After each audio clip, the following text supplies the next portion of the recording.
going to get started. Very important panel with two people that I have tremendous amount of respect for, and I actually like them. I like. He has Well, to your, say your that. reputation is in peril right now if you say that publicly around Austin. Just to remind you that there is CLE for those of you that are lawyers. You can sign up in the back for it. And the title, which I just read, but I don't want you to think we didn't prepare. I thought it was on weaponization, but it's actually blind justice ensuring the system protects the people, which really truly fits with what all of us up here are passionate about. We have with us today the Honorable Brian Harrison. I know him. If I am referred to as the Honorable, I'm going to leave. There's no self-respecting human being allows themselves to be called the Honorable. It's the most ridiculous title. I'm Brian. Great to be here. So I will tell you, I had the opposite approach. I required my children to refer to me as "Oh Great Father" for the first 10 years. For the first 10 years, they had to call me "Oh Great Father." It backfired when I went to elementary school, and my daughter Haley said, "Hey, oh great father, you're here." Other parents didn't think that was so funny, but we're great to have Brian here. I think of him as sort of the chief of staff to HHS, which he served in the first term of Trump. And really curious to get his take on RFK Jr., which I'm very excited about what's going to happen, changes that are going to happen in this country. But he represents District 10, and he's on the Appropriations Committee and Corrections Committee. He's done a ton of things. I'm not going to go over everything. Just Google him. And don't torture these people. Don't torture these people. Same with me. You can Google me, and not all of that's true. Just turn on Fox TV and we'll see you. Yeah. Normally. Very happy to have Jessica here, Jessica Steinman. She is a phenomenal leader, serves as general counsel to America First Policy Institute before. Yep. Before that, she worked for Senator Ted Cruz. And yes, absolutely. And the real accomplishment that I will point out is just 12 weeks ago, she gave birth to a 10-pound baby. So Yes, I have a little 12-week-old and a 2-year-old. So our house is a madhouse right now. 2 little boys, so it's going to probably get worse, I'm told. And on one occasion, she saved me at a conference because I purchased a new jacket and I had tags on it, and she walked up to me and said, "Hey, I don't think you want those tags on, do you?" And she cut them off for me, so I'll forever appreciate her loyalty. How about a friend? Yes. So, yes, that does.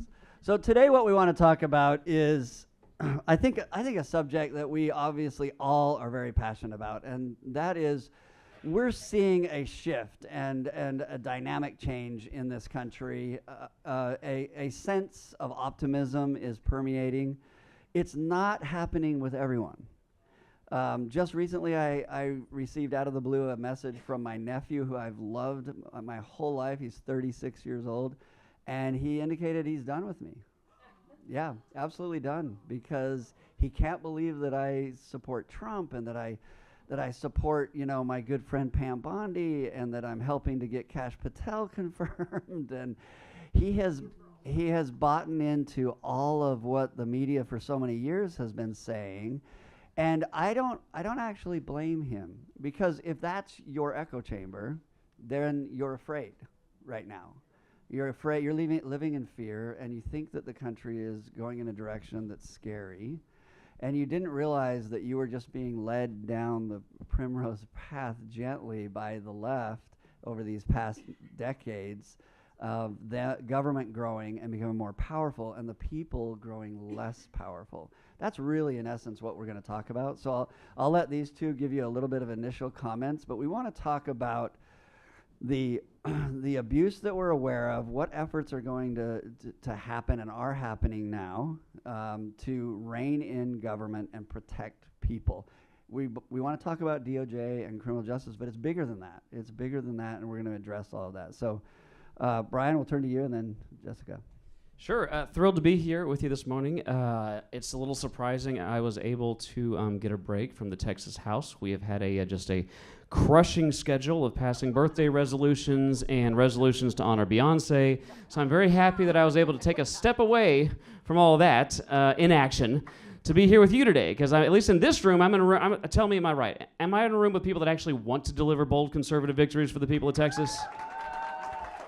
Well, I just left the House floor, so I'm happy that at least one room I'm in today, people want to do that. So I'm thrilled to be here with you. And yes, he did mention I had the very high honor before getting elected here in the state of Texas as serving as President Trump's chief of staff at the U.S. Department of Health and Human Services into the first term. And so I'm very grateful for the work of you and others getting my previous colleagues confirmed, like Kash Patel. Kash was my counterpart at the Defense Department. He was chief of staff over there when I was chief of staff at HHS. And I'm so thrilled to see the people that are going back for round 2 of this, but I think it's almost like a supercharged, round 2. I know we're going to talk about weaponization and criminal justice issues, but we've never had in the history of our country, and that's what made us unique, quite frankly, a peaceful transition of power. We've never had a situation in American history where one president leaves office only to become the greatest political rival to the powers that be, and then have every instrumentation of government weaponized to effectuate the destruction of a political enemy.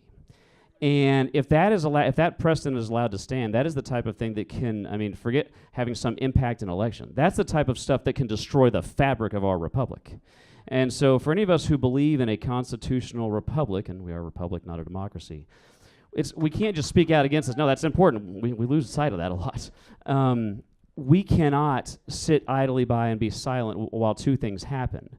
Government grows, because to pick up on what you said, there's an inverse and a direct correlation between the growth of government and a reduction of liberty. If government's getting bigger, your freedoms and your liberties are going down. So we have government expanding in general, but it's also expanding in the worst possible way, which is it's being used not to do what is the sole and most important role and responsibility of government, which is to protect our rights, which are not created by government, but are inalienable and are bestowed upon us by our Creator. That's the job of government.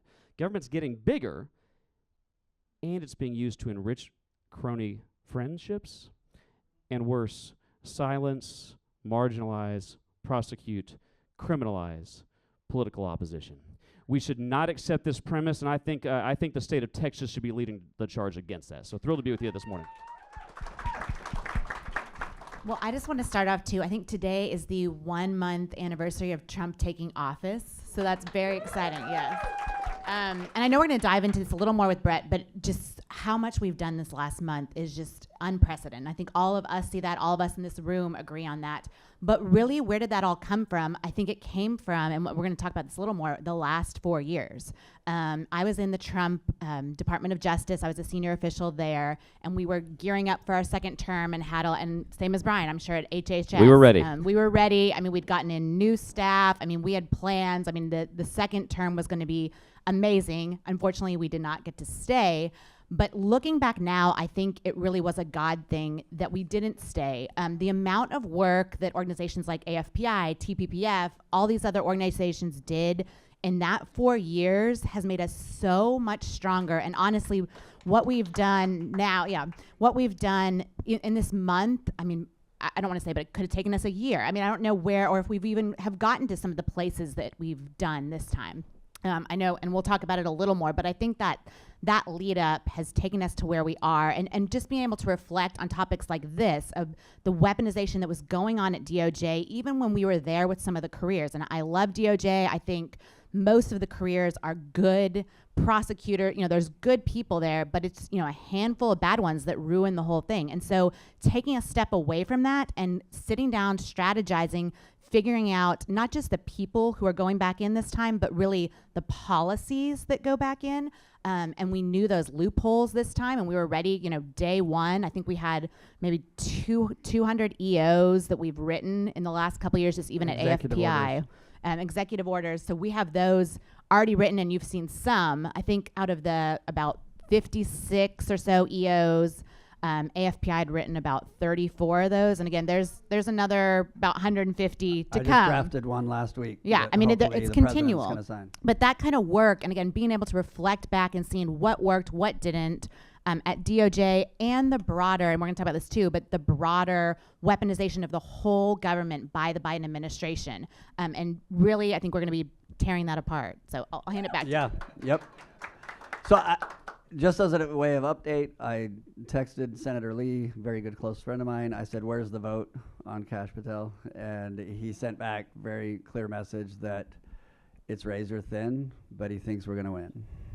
So, and he identified who we're losing, and it's who you might think we're losing. But it is what it is. It doesn't matter. We just want to get these good people into these positions. And the left is fighting really hard against it because it goes to the heart of what both Brian and Jessica articulate, and that is we are attempting to do, and I believe this moment in time is more pivotal than any outside of the beginning of our country. And the reason it's so pivotal is because for the first time we're going to expose the abuse of power in the government from those in charge of the government. And that has not been done before. So I want to ask Brian and Jessica to both comment on, you both indicated where you've been. You were in the first term. We became very much aware of, I think, the abuse became more apparent under Biden. What do you see is the objective with what President Trump is doing and the leaders of his cabinet right now? What are they doing to stop the abuse, and what will they put in place to actually prevent it from happening after? Is this a one-time, fix that we might not be able to guarantee going forward? How do we make sure, for example, the Department of Justice, we take away some of its power, we increase accountability, we increase transparency, but does that not just change with the new administration, and what's going to happen in order to change that? You mentioned DOJ. I can go. Yeah, sure. So like I said, we'd been preparing. I think we had a working group, Brett and I, Matt Whitaker, Pam Bondi, a handful of other kind of former DOJ officials that were on our side, at least the last year, probably more than that, working on transition. And we had that for every department. So we would sit down and again, this isn't the people side, which that's important. It's a little bit easier or faster, I would almost say. But again, just diving into all those policies. And I think DOJ is more difficult than other agencies, right? So other agencies, you can go in, you can pull back regulations, you can change things. DOJ, we make policy through lawsuits a lot of times. So one thing we are looking at is what's called sue and settle. So you have friendly attorney generals or friendly corporations suing the Trump administration, which to all of us seems a little weird. You have, let's say, Paxton is going to sue Trump, but purposely, right? And we come to a decision. We're asking for it. You want this to happen, and then they come to a decision together and settle the case. But again, settling it for a policy that we all support. So that's something that we're looking at this administration. But I think the larger picture is, it is long term, like Brett said. These executive orders are amazing. They're quick change, and we needed that to stop the bleeding, frankly, and that meaning monetary as well, just funding going to left policies. But long term, we really need the legislation, and here in states, and I'm sure Brian will talk about that more, but at the federal level too. The executive orders, like I said, they're amazing, but they can be short term. So if someone else gets in, God forbid, in 4 years, in 8 years, we will see a flip-flop of a lot of these. So the long-term work is really working with those congressmen. And I know I live in actually the Woodlands area, so I have Congressman Luttrell. So I was talking to Morgan last week, and he said they are just, getting, as the EOs come in, they're taking them and just right away divvying up who's going to work on this one, who's working on that one. And that's what we need. We need that long-term effect. But I'll pass it over to you. Yeah, and so that's super helpful, and you're right. Just like you guys were at DOJ, at HHS, we were ready for the second term, and it's funny, the media really attacked a lot of the things that we did in December of 2020 or January of 21, as these are midnight regs. In fact, one of my favorite ones, there was an effort I led to sunset all 20,000 federal regulations that HHS had, and I actually got it done right before Biden took over, and so the New York Times put their top 10 most destructive, booby traps we had left for Biden. I was very proud that made the list. But it wasn't supposed to be a midnight reg. That was the foundation for term 2. And actually, let me just take 2 seconds about this, because we're talking about weaponization, but the growth of government and how government is inversely correlated to liberty. One thing that I am so thrilled to see President Trump and so many of my friends, our friends that are going back to help him, they now are going with a new focus on this. And what I want to focus on this for just a second. It's a little bit philosophical, but the out of control regulatory state. When you talk about regulatory policy, I can usually feel eyes and ears glaze over, but just hang on for a second. This is the single biggest threat to our constitutional system of divided government that nobody's ever wanted to talk about before. Now, thank God for once in a generation, we've got President Trump going back on a mandate on this. We've got Elon Musk going in there and the Doge, and everyone's talking about this. But this has been the destruction of our Constitution for over a generation, where unlike what was the original intent of our founders, both our state and our federal constitution set the bar very high for any government to ever act on you, to deprive you of a liberty, or to force any kind of a burden or an action that you must take. You know, the House of Representatives had to agree every jot and tittle with the Senate. The Senate had to agree every jot and tittle with the president, and believe me, that's really hard to do, and our founders knew that. They wanted it to be hard, but what's happened is for over a generation, the legislative bodies, both at the federal, the U.S. Congress, and I hate to say this, at the state levels, legislative bodies have outsourced their constitutional lawmaking responsibilities to unelected bureaucrats in the executive agency, like you used to be and like I used to be. Guys, when I was the chief of staff at HHS, I had more power in the palm of my hand than 100 members of the U.S. Congress put together. I could stand up programs, I could end programs, I could start taxes, end Let me give you one quick example. I'll tell the story as fast as I can. Do y'all remember in COVID, like early on in COVID, when hand sanitizer was like liquid gold? I mean, you could not get this stuff. And do you remember there were shortages all over the place? And there was one story, it was probably like March or April, where these craft distilleries, whose industries had been ravaged by the pandemic, their restaurants were shut, the bars were shut, and these guys were like, well, we're sitting around, we're not making money, but let's help. They retooled their manufacturing lines to make hand sanitizer, right? And the Today Show, everybody did this, a great feel-good story, right? Well, do you know how the federal government thanked them in December of 2020 for like being like a good neighbor and running into a burning building to help their neighbors who were in need? The federal government, one of my sub-agencies, the FDA, enacted a between $20,000 and $40,000 worth of federal taxes on over 600 small distilleries in America, because a bureaucrat at the FDA had determined that because they were making hand sanitizer instead of liquor, they were and should be treated and regulated and taxed as over-the-counter drug manufacturing monograph facilities. So not one congressman voted on this tax, not one senator voted on it, a president didn't sign it, and it came out of my agency. I found out of it because a comms person sent me a text to an article in Reason magazine. So I had a midnight meeting, called our lawyers together. I said, first, is this true? They said it was. I said, well, we got to find a way to end this. It wasn't the secretary. He didn't know about it. I was the chief of staff. I didn't know about it. I finally found out who did it. It was an acting mid-level official at one of my agencies, the Food and Drug Administration, had signed a regulation, and with the stroke of his pen, he had enacted tens of thousands of federal taxes on over 600 small businesses in America and almost bankrupted them. I was able to overturn that the next day, but that's the good news. But I will tell you, and you've seen this, most stories like that end poorly. And this kind of thing happens 1,000 times a day. And so we have turned the constitutional premise of governing only at the consent of the governed on its head if you, the governed, aren't making your laws because it's not your elected representatives that are voting on anything. And one statistic, and I'll move on here, is for every one law that is passed or duly enacted by the Congress, over 20 regulations are promulgated by bureaucrats that carry the force of law, the effect of law, but were never voted on by your elected representatives, and that means that the Congress only votes on 5% of all the laws that govern us in America. And I hate to say this, but I'm going to bring it home. Texas has the same problem. Our legislature has outsourced their responsibilities to unelected bureaucrats in our state executive branch agencies, and it is time to bring the power back to the legislature, because that's how we give the power back to the people. Yeah, and to put a finer point on it with respect to the criminal law, for example, this is, people ask sometimes, you know, what really is the deep state, or they will mock, you know, the right for being conspiracy theorists, and you know, there's no deep state. Well, here's what actually is the deep state. You look at the Department of Justice. There's 115,000 employees, 11,000 lawyers. Who are all the rest?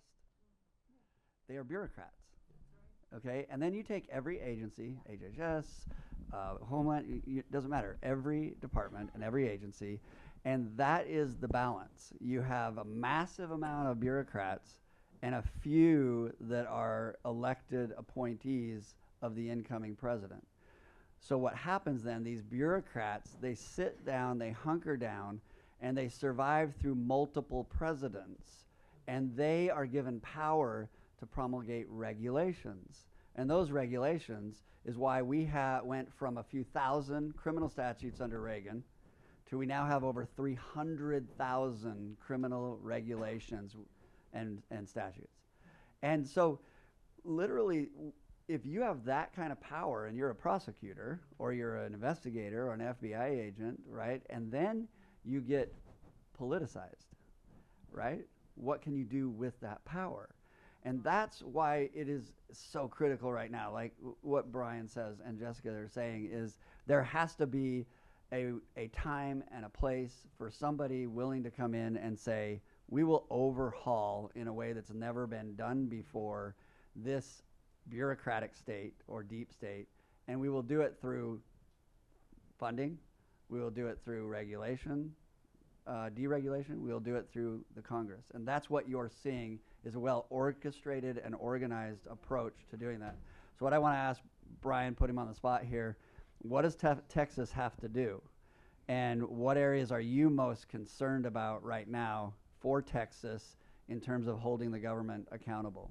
Now, it's a great question. And I would say the lowest of low-hanging fruit, tell me if you feel this way sometimes, okay? I'm a little conflicted. Every morning I'm getting up and I read, 15 more headlines about something amazing that the Trump administration did in Washington, D.C., and I'm like, yes, that's awesome. And then I'm like, this is also embarrassing because we're Texas. We should have done this years ago.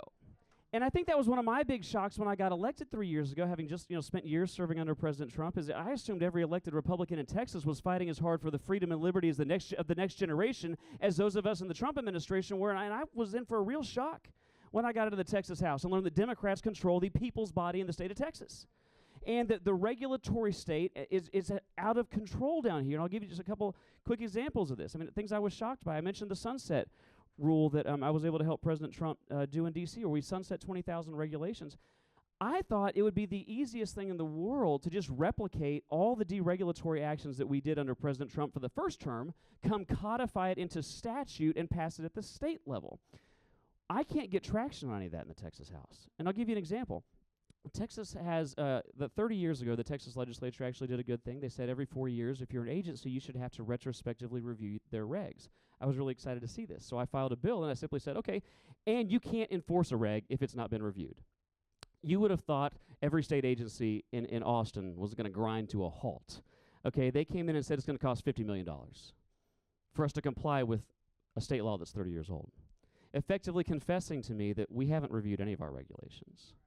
And how many of you have paid attention? This is another thing I'm excited that has happened recently that never happens on regulatory policy. How many of you heard of the Chevron case at the U.S. Supreme Court?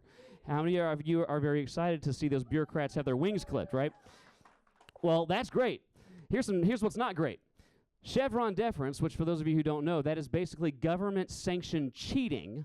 When you go to court, if something's happened and you're in a litigation between you're a private individual or you're a private business and you end up on the wrong side of some regulatory bureaucratic agency and you end up in court, what Chevron deference does is it lets the court put their thumb on the scales for the bureaucrats over you. And so if there's like gray area or ambiguity in the law, like, you know what, we think the bureaucrats are smarter than freedom-loving Texans, and we're going to decide in favor of the bureaucrats. That's what Chevron deference is. It's anathema. It would be anathema to our founders. It's what the Supreme Court finally said, we are not doing this at the federal level anymore. But in the state of Texas, ladies and gentlemen, Chevron deference is alive and well, because we cannot pass a bill in the state of Texas to end Chevron deference at the state level. These are some basic, lowest of low-hanging fruits, and it's embarrassing for me to say, and it's especially true watching now, President Trump has done more in 3 weeks to get rid of taxpayer-funded DEI in Texas than the Texas legislature has in the 3 years I've been here. Guys, it's not enough to be doing as much as President Trump, because he's one guy in the biggest swamp of them all. Republicans control all of the levers of power in Texas. We should be leading and doing at least as much and far more than President Trump's able to achieve. So those are a couple of clear examples of things that we need to fix, in my humble opinion, right now while we're in session this year. So let's talk about what are the solutions, and this can be at the Texas state level. I want to hear your ideas on solutions for what you've articulated as a significant problem. But Jessica, Starting with you, what are the solutions? What is Pam Bondi looking at right now in terms of solutions for what we've all watched, which is significant lawfare, right? Using the criminal justice system to actually go after folks. And then beyond that, what's her second priority? What do you think the DOJ's second priority is? Oh, goodness.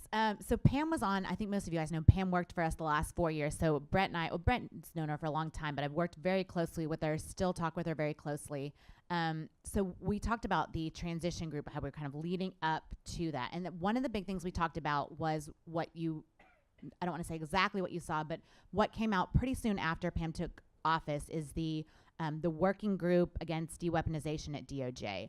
And so that group, I think there's a whole list of things they're looking at, but the big ones are really focusing on each agency and having them root out their own weaponization. So, DOJ looks at theirs. When Brooke Rollins got to ag, she's doing the same thing there. When Linda McMahon, I think she's getting confirmed today, Linda was our chair also, is getting to education, I guess today or tomorrow, we'll do the same thing there. So really having all those agencies looking at themselves and be able to find it.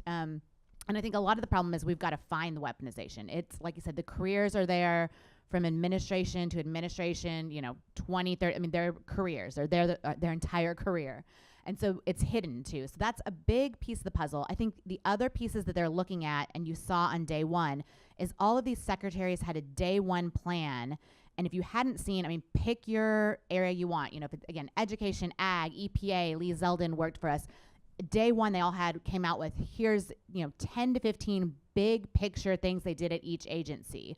And again, that's in connection with DOJ, so money, funding, but a lot of other specific ones. So specifically at DOJ, it was, again, looking at the J6 issues, basically looking at past prosecutions to look for mismanagement of those prosecutions. And so I think they have 2 investigations right now for the New York cases against Trump, looking into, I know that I think I had a call with DOJ, Tuesday, they're looking at the Eric Adams situation and all the attorneys that quit DOJ after that came out. They're investigating a couple of those attorneys. Really looking at, I think, again, all of these past cases, but current, and I think there were maybe four criminal trials against Trump, a bunch of civil trials, just really rooting all that out. So I think that's the big piece of the puzzle we're looking at. Yeah, it's fascinating. When you finally see that DOJ or the prosecution or the use of the criminal justice system, it became very apparent to regular Americans that the system could be very abusive. If you've seen that show that I believe is a Christmas movie, right? And Bruce Willis was so good in it, right? So there's terrorists in the building, and the FBI finally comes on scene, and what does Bruce Willis say to him? Welcome to the party, pal, right? Like, where you been? That's what Right on Crime we want to say to all of you. Like, welcome to the party. You finally saw the fact that the criminal justice system has broken parts and can be abused.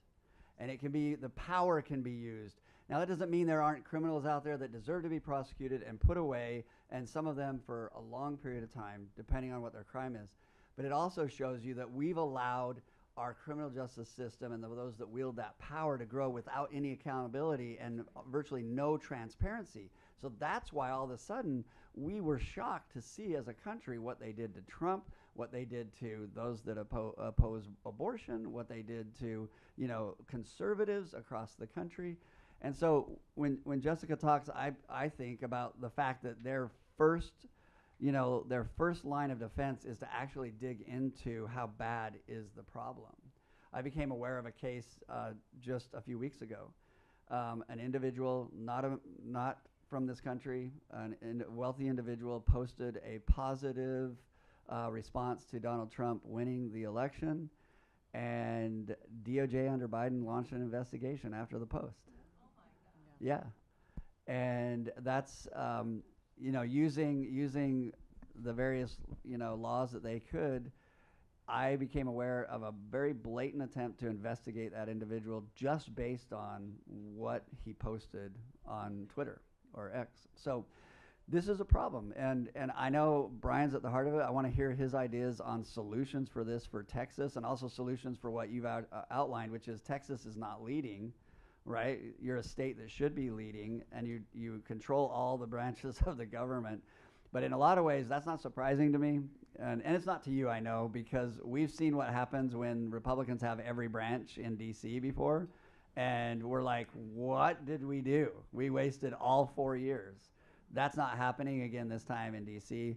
What's going to happen in the state? What are the solutions? Yeah, no, and there's a lot sort of you threw at me right there. So let's take this kind of one thing at a time. I want to pick up on the weaponization of peace first before we switch to criminal justice reform issues. Just one example, because it impacts. I thought of it because it impacts your agency, DOJ, and my old agency, HHS, which is. We saw this lawfare not just against President Trump at a federal level, but and in other states where you see the FACE Act violations from DOJ prosecutors trying to throw people who have done nothing more than gathered to peacefully pray at abortion clinics facing 10-year federal felony indictments. I mean, this type of stuff is beyond outrageous. And but we've seen this here in Texas too. And I tried very hard to highlight this one issue, and I was very enraged on a personal level because I used to help run HHS on a professional level because I'm now a Texas lawmaker, but I watched this lawfare happen in the state of Texas as two brave whistleblowers at Texas Children's Hospital, Dr. Ethan Heim and Nurse Vanessa Sivage, were prosecuted by HHS OIG agents and the Department of Justice, not when we were there, under Joe Biden, okay, because and what was their crime? What was the massive scandal that necessitated law enforcement prioritization? Well, they thought that there were child abuse happening at a hospital in Texas and that taxpayers were paying the bill. That's what happened. So these two people, the Biden Justice Department, it wasn't enough to say, okay, we don't want to help on this, let's turn the other. No, they wanted to throw them in jail and destroy their lives. That's what the left will stop at nothing in the pursuit of their tyrannical big government ends, guys. And it's about time, I believe, the state of Texas needs to respond accordingly. And I actually think we should have done much more to protect those whistleblowers. But thank God President Trump is there. Thank God his nominee, now Secretary Kennedy and Secretary Bondi, they are undoing this. But you shouldn't have to have your life and your liberty hanging in the balance every time there's a presidential election. That's antithetical to our whole founding. And Texas has got to do more to defend against lawfare when our citizens are on the receiving end. So that's one real quick. And I will go to civil the criminal justice reform issues real quick, because one thing, yes, let's talk about civil asset forfeiture. But before we get there, criminal justice reform. This is a term I don't use a whole lot. I do use it some, but it's got there has been unfortunately a successful effort by some on what I'm going to call the big government right to villainize the term. And when I talk about criminal justice reform, conservative criminal justice reform, I think this is something that every Republican should be supportive of. And by the way, I was in the room in the White House with President Trump when he signed the First Step Act. So let's not pretend this is not something that is, in the Trump. You were there? I missed you. Why didn't you come say hi to me? All right. So I'll just say it this way because I want to hear her thoughts on this too. But when we're talking about criminal justice reform, you can be tough on crime and pro-criminal justice reform. And in fact, I would say you are not actually a pro-liberty conservative if you do not support criminal justice reform, because I view criminal justice reform as nothing more than a consistent application of skepticism of government actions. It is wholly inconsistent for us as small government, pro-liberty people to say, guys, we don't trust government because government screws up everything it touches, right? Government in all these other areas, we don't trust it. But when it comes to criminal justice, when it comes to the justice system, and when it comes to people who have been accused of a crime, no. Government not only is to be totally trusted, you can't even question government. Let me tell you who would disagree with that, our founding fathers. And it's why they spent go back and read them, the first 10. They spent a disproportionate amount of ink in the Bill of Rights protecting the rights of the accused. Not for you not to be protected from him, but for y'all to be protected from the government. So that is what criminal justice reform means to me, a consistent application of a skepticism of government principles. And I'm sure we'll get to civil asset forfeiture because it is past time we end that abuse of power in the state of Texas. Well, I'll push it back to you Go ahead. on First Step Act. I mean, I was at DOJ during First Step Act. I would say there were a lot of Republicans pushing against that passage when I was there. A lot of politicals too, and it's definitely I think more people have come over to the side where we are. But Brett, I know that was your baby, and honestly, that's kind of where TPPF and Brooke Rollins got involved. And started going up to D.C. and then eventually becoming the head of Trump's policy department. But that's kind of how it all began. Oh, it is, and it was Texas that was leading the way on this criminal justice issue, and they were saving billions of dollars, and they were stopping the building of prisons. And why were they doing it? All they were doing was incentivizing those that were locked up to actually improve themselves, and if they did, they were shortening sentences. So we replicated that in the federal legislation, and we worked on it. And I'll never forget, Doug Deason and I were meeting in the bowels of the Senate and the House, and we were in meetings with senators and talking to them about why it truly is and should be a conservative priority to fix the justice system. So we're actually reducing crime and lowering recidivism. And Senator Cruz grew his beard right after meeting with me and Doug. That is a true story. So we know we were persuasive in that meeting. But that was I got to say, I see Doug right there. I got to make sure I don't talk to the two of you together. My wife would not appreciate that. No. Senator Cruz during the meeting started going like this. So the First Step Act was an incredible moment. President Obama had the opportunity to pass some pretty significant legislation that would reform the justice system, but he failed to do one thing: try to do it. He didn't put forth any effort whatsoever. It was shocking to people. Trump came in and he had rhetoric about being tough on crime, which I agree, we all should be, and nobody saw it coming because they didn't also understand he had this incredible compassionate side in which he understood that 95% of people get out, and they can be either good or bad. So the focus became then fashioning criminal law and policy to actually lower crime and to lower recidivism. And that's why Right on Crime, for example, we're in 15 states, and we hope to be in all the states so that we're the leading voice, because we never forget about victims, and we actually want to lower crime. Do you think the Democrats want to lower crime? Have you seen any evidence of them wanting to lower crime? Any political DA that's been holding office? No, you do not get a feel from them that they want to lower crime.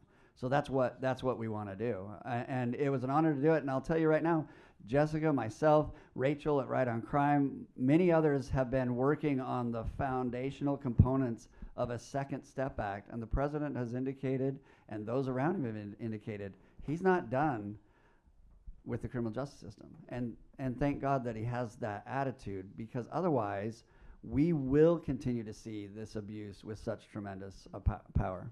I do want to touch on a last piece you said there is kind of about state weaponization. And so we've been mostly talking about federal, DOJ, FBI, but actually 90% of crimes are prosecuted by state and local, right? So really your bread and butter crimes are state crimes. So we're hearing a lot in the news about what DOJ, FBI is doing, which is amazing, but we need big reforms at the state level through like a state legislator, but also these DAs. Amen. And you guys saw this over the last, decade with these rogue prosecutors. I think Boston, at one point, Boston's DA put out a list of here's 15 crimes you can commit and I will not prosecute.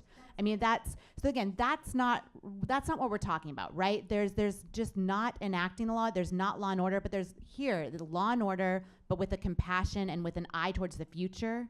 And I think that's a big piece of the puzzle. Again, we're doing so much of the federal government. We can do so much through a state legislator, but we've got to pinpoint these DAs. And I think don't just look outside of Texas. They're here, and you guys know that. I think there's been some that have been defeated, but there's some even in counties that we think are maybe red that are still kind of on that line too. So I'd say, really look locally as well, and obviously some of our big counties, but even your specific DA needs to be pushed likely to prosecute more reforms, prosecute more crimes. I mean, just take a heavy look kind of back home as well. Can I pick up on that just really quick? Because it's not just the DAs. There is a big problem with that. We need much stronger laws. We passed one last session and hasn't done very much. But it's not just the DAs. The state agencies. Many of our state agencies are completely off the rails, guys. I hate to tell you this, but take for example, the Texas Medical Board. All right, these are unelected bureaucrats, by the way, who are still prosecuting doctors for how they tried to treat patients with safe and approved, FDA-approved drugs during COVID. They were pulling the medical licenses of doctors who didn't have politically correct masking policies. And these are the same leftist bureaucrats, by the way, that were enabling child sex change procedures in the state of Texas. This is all happening, but not by anybody you elected. So we've got to get, so it's not just DAs aren't prosecuting laws. We have rogue bureaucrats that are prosecuting people for violating non-laws. So we got to fix both sides of this equation. I wish Brian had some passion, you know? I've only had one cup of coffee this morning.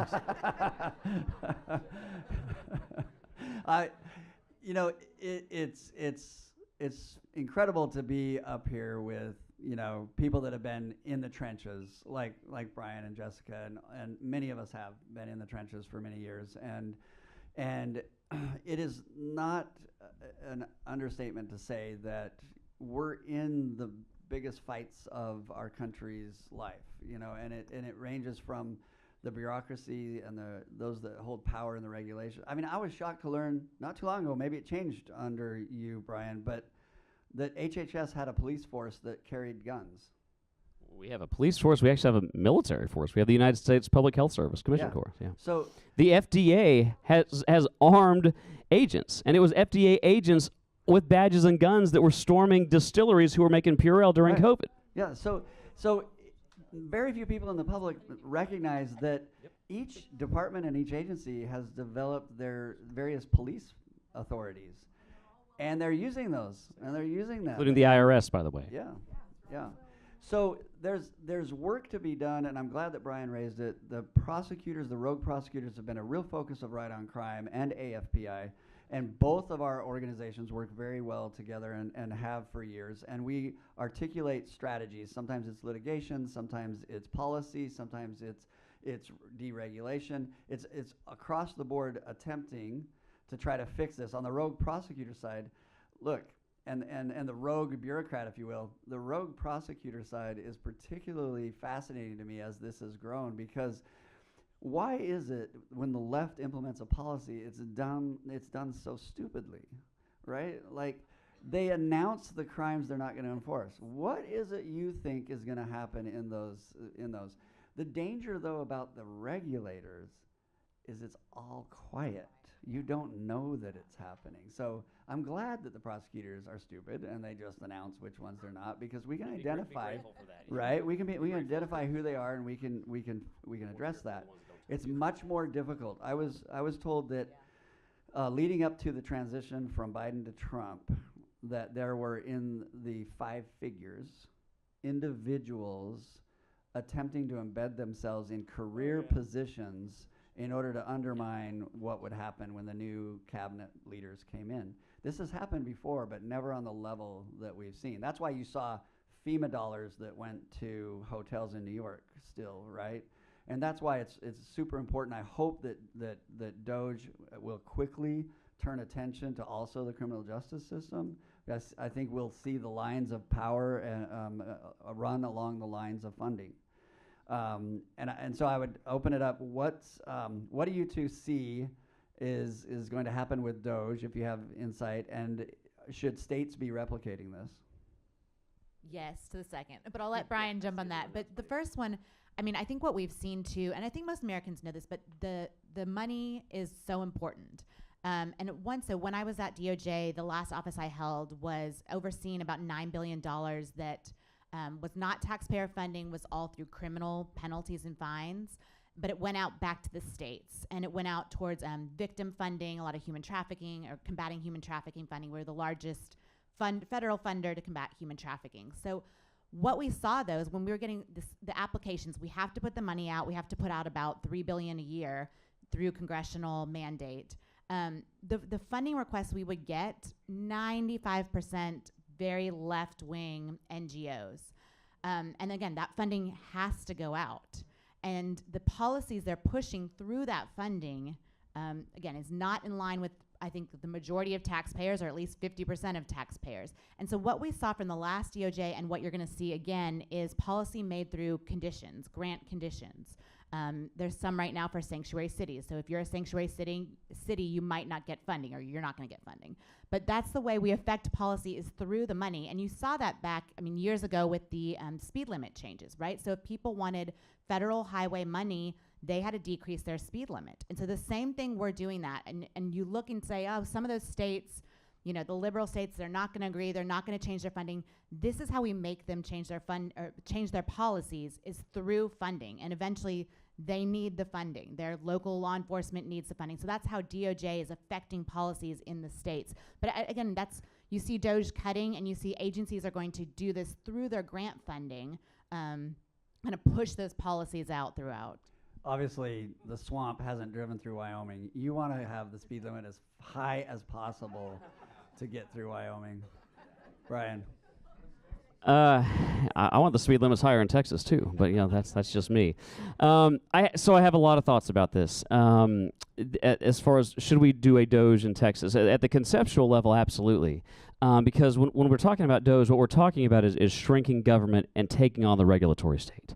Those two things have to happen in the state of Texas, and they have not been happening in the state of Texas. But to maybe get a little bit more high level on it, it makes sense in the federal government, in the executive branch, in a very different way than it might make sense in the legislative branch. And I'll tell you what I mean by this. Like, it makes a lot of sense for President Trump to do a DOJ because he's going to do something that you mentioned to this a second ago. The reason state agencies, even when you have Republican leadership, you rarely, you almost never see deregulatory actions, because to do that, the executive has to make a voluntary choice to take power away from themselves and push it back to the legislature. Well, thank God we've got a president now who's willing to go back and basically tell all of his agencies, hey, go confess error, give power back to the Congress. That's what they're trying to do. It's what I was trying to do at HHS, and just for some scale of this, how big it is, just HHS alone, I had 100,000 employees, I had 85,000 contractors, I had 26 divisions, I had a $1.6 trillion with a T dollar budget to manage.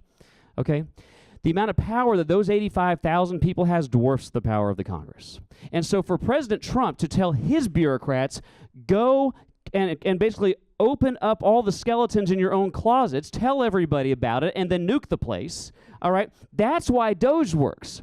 But for a second, on legislative branches and DOJs, no, those don't make any sense, because the legislature doesn't need a DOJ, and I'll tell you why. Because unlike a DOJ, which is like an outside advisory function for President Trump, legislatures already have more power than a DOJ, because all we have to do is take a vote to eliminate programs that shouldn't be there, and we should stop voting to grow government. That's all the legislature needs to do. And so that's the kind of stuff that I hope we can have some success here in the state of Texas passing. And just to tell you how bad this is, when we passed a budget last session, so a year and a half ago, and I know it's question time, not only did we not cut government, we grew government over 35% last session. So instead of putting the state of Texas, and by the way, every executive branch agency got bigger, every bureaucrat agency got more bureaucrats, and all the bureaucrat power increased. So instead of putting Texas on a path to do something like I think we should do, which is eliminate property taxes, we put the state of Texas last session on a path to double government in 7 years. And the proposed budgets out of both chambers, I have to be honest, they lock in that drunken orgy level of spending from last session, and in fact, they go higher. And so if we pass the budgets as proposed right now, we're talking about locking in effectively 40% growth in the size and crushing burden of government in the state of Texas, whereas I think, and let me know if you agree, Texas should be the lowest government and freest state in the nation. Well, Brian has some work cut out for him. Questions. We're going to open it up for some questions. We've got a few minutes. Who's running questions? Anybody? Doug? Go ahead, Doug. Okay. I have a question for Brian, but I think he goes. I've worked with the Trump administration some. And Maggie's got the mic. And anyhow, I've worked with the Trump administration during the, advised Jared Kushner on criminal justice reform, and we work on it here. But one thing that I've thrown at them several times from different angles, but it worked great in Texas, everybody talks about term limits, right? Term limits are so important for politicians. They're really not. What's important are term limits for bureaucrats. And if you like put 5 years, call it 5 years, and you cannot work for the EPA, call it any whatever vegetable soup, alphabet soup, it is, and you can never go back. You get 5 years there, and you have to move on. You can never go back. They can't build their power base and that just kind of hides underground and shoots at the president or at the leadership or at the governor or whomever. So I think that's just the whole point of this is Texas should lead on this and put term limits on bureaucrats and then let the federal government follow. I don't even want to comment. Y'all should just stand up and give him a standing ovation for that. I mean, so I'm going to, and when I say what I'm about to say, you're going to think I slipped him $5 to ask this question. Amen, amen, amen, amen, and amen. Because bureaucrats right now have more power than elected officials. So we've got to clip their wings. We've got to put term limits on it. And I'm going to tell you this is true. Before I left office, okay, so you might have heard of somebody named Tony Fauci, right? Y'all have heard of Dr. Fauci? Well, Dr. Fauci was an HHS bureaucrat, right? So an agency that I was leading, very well paid. Before I left office, and this didn't get a lot of attention, but before I left office, I actually finalized, yes, it's a regulation, but I finalized a regulation to put term limits on every federal bureaucrat at Tony Fauci's level and higher, and we finalized that rule the last day of President Trump's first term, but I hate to tell you, it was the very first regulation that Joe Biden undid was my rule, which would have actually sunset or put term limits of 5 years, the exact number you said, Doug. We have a federal rule, so I would actually beg Congress to go back and now find that rule. Now that Trump's there, pass it via legislation, put it into state statute, and then do that. Because the bureaucrats at these, they build up their own little fiefdoms. They say that for 35 years, they have way more power than elected officials, and they need to have their power gone, and they need to be term limited more than, quite frankly, Amen. elected officials. Other And by the way, questions? I would be remiss if I didn't say this. I have a bill filed in the Texas House to do exactly that in the state level as we speak right now. We should pass that bill. In China, they have the social scoring system that if you don't score well, they'll put you in jail and ruin your life. I contend we've already got that going on here in the United States. Your car tracks how many miles you've driven. Your internet correspondences are being seized and searched right through the router right here, right now. My doctor, I said, why do I need my social security number on this form? Government tracking. What can we do? Oh, goodness. I don't know. You want to take that one? Yeah. So right now, a major focus of Right on Crime and TPPF is the use of technology and surveillance as well as AI. And it can be used for good, it can be used for bad. The social scoring, I think we are on a fast track to that a few years ago. And I think Trump has it in the crosshairs and his administration, and we've worked on reining in law enforcement use of it. We'll continue to do that. It will be a problem for many, many years, but it is our purpose at Right on Crime to actually assist those that are in power right now to put in guardrails on its abuse. Yeah, and let me just it's one thing in Texas that we should, again, like everything else, you're picking up a theme. I would like Texas to be leading in these things. And over my dead body, should Texas ever be allowed to become a police state? But we have things like right now with warrantless data collection on Texans who have not been accused or even under suspicion of committing any crimes. For example, I've got a bill right now, please help it move through the process, to ban warrantless collection of license plate reading across the state of Texas. The federal government has no business knowing every time you go to Albertsons or Walmart or to Applebee's. It is not their business. And we need to be setting the bar really high to protect individual liberty and privacy rights, and Texas should be leading on that. Yeah. So you all have heard of the FISA abuse, right? The Surveillance Act that was, I was part of working in the Senate on passing many of those laws and trying to rein many of those in. Right now, Senator Lee and others are leading an effort to try to rein in the use of FISA against U.S. citizens. I was there in the room when Comey begged for increase in power under FISA and assured the members of Congress it would never be used against U.S. citizens. And now we know hundreds of thousands have been abused. But you all need to get all of your elected leaders to support putting in place warrant requirements when they utilize that power against U.S. citizens. And since you said warrant, just one word, because it was mentioned earlier, but we didn't talk about it. The state of Texas has got to stop this obscene practice of allowing law enforcement agencies to to take your property away from you without even charging you or convicting you of a crime. Civil asset forfeiture and the termination of it. It is a party platform of the Republican Party of Texas, the Democrat Party of Texas, the Libertarian Party of Texas, and I think it is antithetical to everything we say when we talk about Texas being a private property rights state. If the government can take your property from you without convicting you of a crime, you are not a free people. I would say, can I jump in just back to the DEI issue again, too? So I think we see, again, the Trump administration is rolling back a lot of this. And I think the left was, as we saw, putting in DEI measures and woke policies through every piece. And we didn't really talk about this too much, but through every piece of the government. So I think you guys all saw about 3 weeks ago, Trump took over the Kennedy Center, and we kind of all laughed and we're like, oh, that's neat. That's, and I love Kennedy Center and go to see shows too.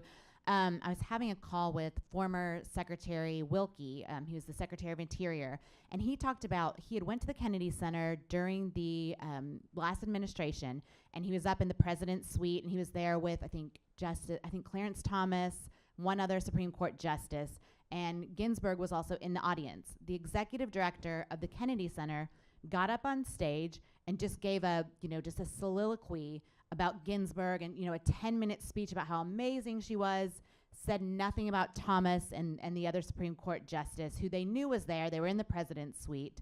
And so again, I think we saw policy, just in every little piece of our government, and you're gonna see that rolled back. But I do think, we talked about this a little bit earlier too, is we're seeing those roll back through executive order, through changes in the administration, like the Kennedy Center that, again, we kind of all laughed at, but these are big pieces of the puzzle. But again, we need that long-standing change that's gonna have to be legislation because they can roll that back. And you're seeing that in the corporate sector too, right? So Facebook's come around to our side all of a sudden, which I'm excited about. What happens again in 4 to 8 years, if policies and the momentum of the public goes another way. So again, we need to really get these things codified at the federal level so they can't happen again in 4 years. Can I say one thing really fast since you mentioned the Kennedy Center? So as somebody who is on the board of the Kennedy Center, a lot of people don't know this, is the Secretary of Health and Human Services, who was my direct boss in the Trump administration, but because he didn't want to go, he delegated his responsibilities to be on the Kennedy Center board to me. So I would have to go and suffer through these insufferable board meetings of the Kennedy Center. And the only reason I say that isn't to say it's a cool experience for me, because quite frankly it wasn't. Why the hell are our tax dollars funding these woke, leftist, progressive organizations? And that happens in Texas, including, I know we're at UT, but I'm sorry, the University of Texas is taking your tax dollars and is using it and to be weaponized against you, your values, and your children by promoting this facially racist DEI policies and radically liberal gender ideology. I have had it with my constituents, you, and hard-working, overtaxed Texans being forced to fund the indoctrination of the next generation. That's something we could do, and we could end that this session. So my youngest son is a senior in college, and I asked him why he doesn't have a girlfriend. He said he hasn't been able to find a conservative girl to date. So I think we're at the end of time, and I apologize for that, but want to express appreciation for Brian and Jessica. Please give them a hand for being here. Thank you, Brett. Thank you all.